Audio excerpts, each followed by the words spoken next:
মৰমৰ ছাত্ৰ-ছাত্ৰীসকল, আজি তোমালোকলৈ কিছুমান উপদেশ দিব ওলাইছোঁ।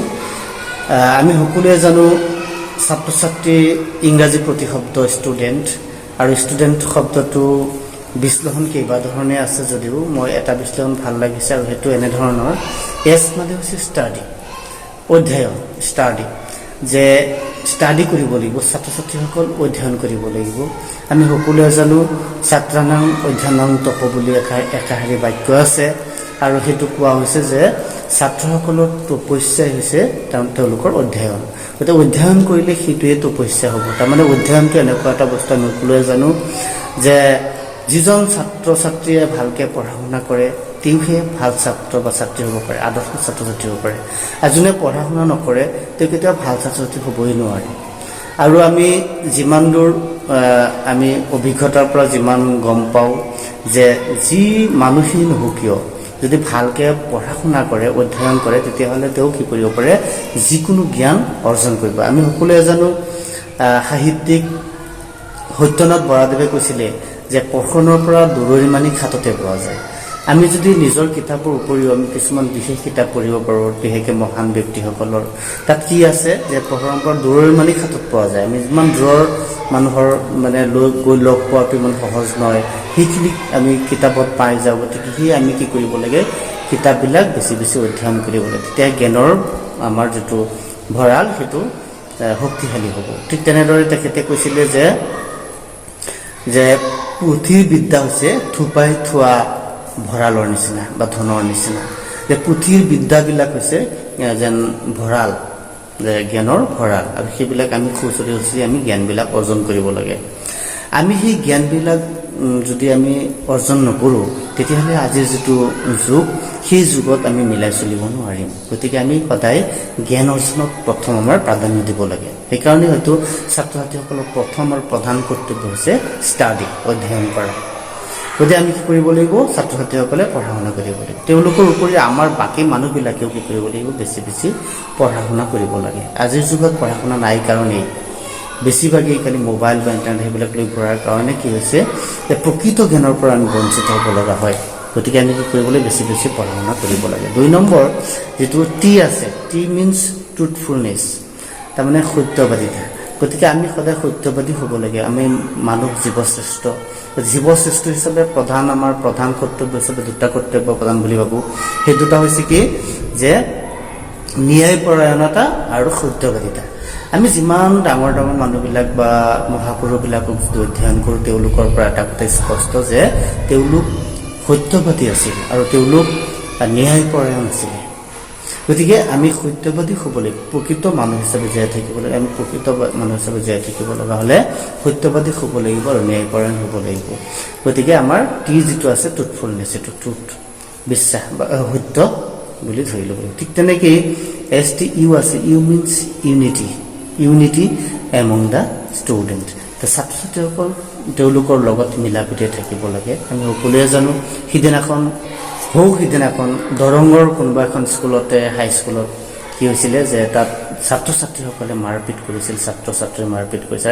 এনেকুৱা এটা পৰ্যায় গৈ পাইছিলে এজন ছাত্ৰক বাকী ছাত্ৰসকলে কি কৰিছিলে, হত্যা কৰি দিছিলে। কিমান এটা জঘন্য অপৰাধ, আৰু সেইটো সঁচাকৈ বেয়া লাগে, বিশেষকৈ আমাৰ শিক্ষক সমাজৰ কাৰণে বৰ দুৰ্ভাগ্যজনক। যিহেতু আমি তোমালোকক কি কৰি আছোঁ যে সদায় যিটো মিলা প্ৰীতি, যিটো ইউনিটি বুলি কৈছোঁ, যে আমি সদায় মিলা প্ৰীতি থাকিব লাগিব।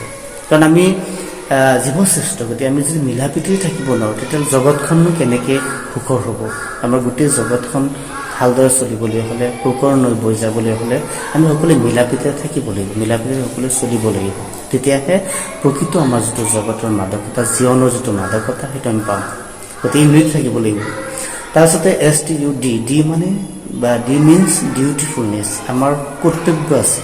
ছাত্ৰ ছাত্ৰীসকলৰ আমি সকলোৱে জানো বিভিন্ন কৰ্তব্য আছে। তাৰ ভিতৰত প্ৰধান কৰ্তব্যটো হৈছে কি, যে ভালদৰে পঢ়া শুনা কৰা আৰু শিক্ষকসকলৰ কথাবিলাক আখৰে আখৰে মানি চলা, ডাঙৰৰ কথাবিলাক মানি চলা, মা দেউতাৰ কথা মতে চলা, এই গোটেইখিনি ডাঙৰক সন্মান কৰা আৰু সৰুক মৰম কৰা, এই যিবিলাক নৈতিকতাৰ শিক্ষা, সেইখিনিও আমাৰ দায়িত্বৰ ভিতৰত। গতিকে আমি ছাত্ৰ ছাত্ৰীসকল কি কৰিব লাগিব, যে নিজৰ কৰ্তব্য ভালদৰে সুচাৰুৰূপে পালন কৰিব লাগিব।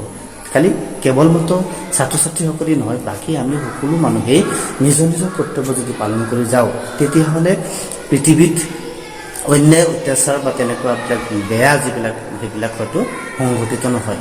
নিজৰ কৰ্তব্য নিজে পালন কৰিবলৈ সকলোৱে ব্যস্ত হৈ থাকিব, আৰু সেই ব্যস্ত জগতখনহে বেছি ভাল হ'ব। তাৰপিছতে আমাৰ STUD, তাৰপিছতে ই মিনছ ইফিচিয়েঞ্চি।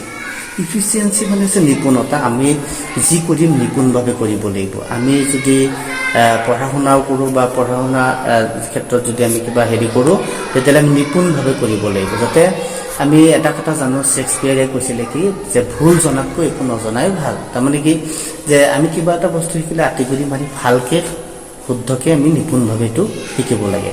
তেতিয়াহে এইটো আমাৰ ভৱিষ্যত এইটো সংৰক্ষণ হ'ব বা বিভিন্ন কামত ব্যৱহাৰ কৰিব পৰা যাব।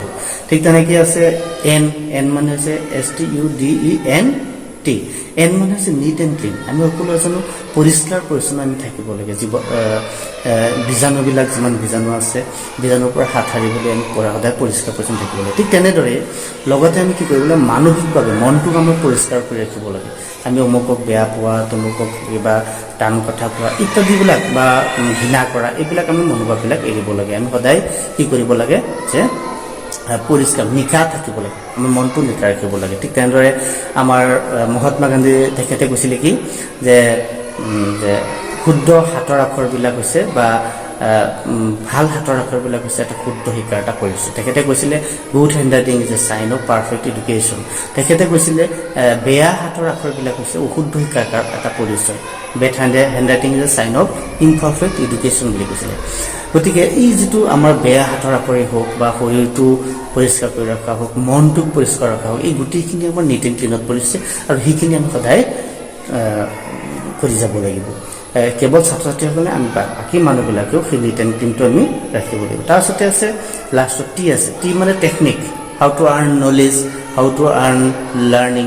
আমি কেনেকৈ শিকিম, কেনেকৈ আমি জ্ঞান আহৰণ কৰিম, সেইটো আমি কি কৰিব লাগে, সদায়